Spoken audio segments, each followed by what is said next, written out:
kong iparating ang aking himig, dala nito'y pag-ibig.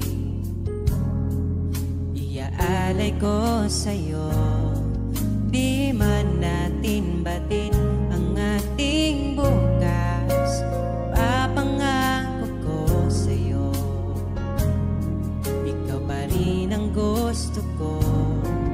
Samahan mong isulat ang bawat